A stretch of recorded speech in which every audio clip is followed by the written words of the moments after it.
said, I haven't seen this thing in like at least 10 years.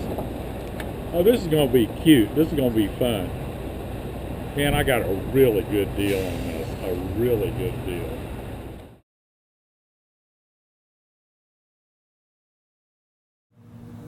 Yeah, so here we are at Fantasy of Flight. I've got the Curtiss CW-19R behind me. It was an acquisition last year.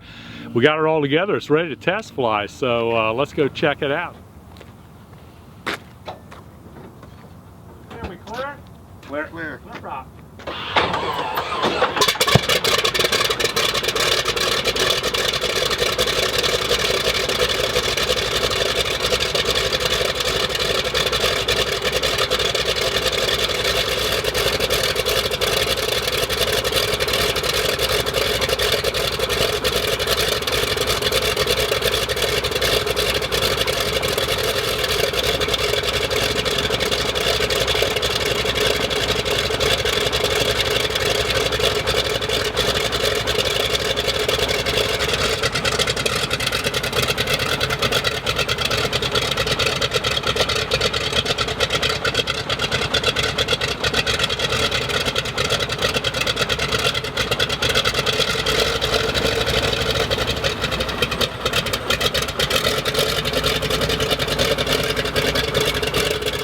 This was an export airplane back in the 30s. Bolivia pretty much used most of them. It's got a little 30 caliber machine gun. It's a 2-position propeller, which I've never flown, so that's going to be interesting.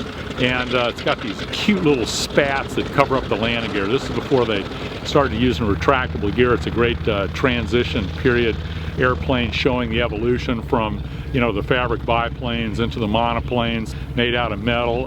And originally, you know, they just covered the fixed landing gear with spats, and there was a later version of this which I also have, which is a CW-22 that has retractable gear. So maybe after I fly this one, we'll start looking at the other one.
Yeah, anyway, so that's pretty cool. Yeah, left gear wouldn't stay up.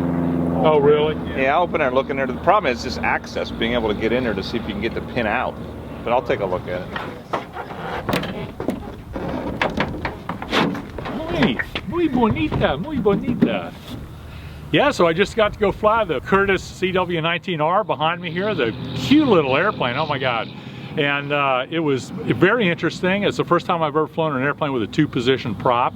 Kind of caught me a little bit surprised on takeoff. I took off in fine pitch. The RPM was pretty much going up to the red line way before I expected the manifold pressure, because it was up at maybe 23, 24 inches of manifold pressure. It'll go to 35.5 inches, and I'd already hit the red line by the time before I got to 25 inches, so that surprised me. Anyway, so I kept it below the red line, went ahead and climbed out like that, got up to about 1,000 feet, let the temps cooled off, went ahead and flew around for a little bit, and then I went ahead and put it into a course pitch, which is actually forward on the throttle quadrant. The prop came back much quicker than it cycled on the ground, and so that was interesting. And at that point, everything seemed to settle in. I put it at about 1900 RPM, and it was about, I'd say about 27.5 inches of manifold pressure. So that felt very comfortable to me. I can't remember exactly what the airplane cruises at, but it seems like it was always around the 140 mile an hour range. Flies very nice, and after I flew it around for a little bit, I went ahead to cycle back the propeller back to fine pitch. I could never get it to come back to fine pitch, so we're going to take a look at the prop. There's still one left landing gear, I understand, that's hanging out.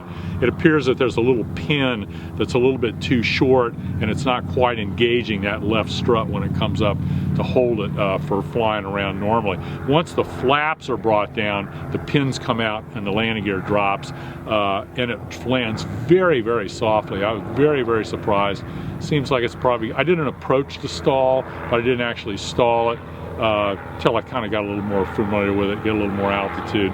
And but it lands very softly. On the ground, what happens is when the gear's all the way up, there's some big coiled springs that actually take the shock of the airplane taxiing across like a turf runway like mine. But once you come in to land, drop the flaps, then they drop down even further. And like I said, it lands really smooth. So we got to sort out the landing gear problem. We got to sort out why the prop is not cycling.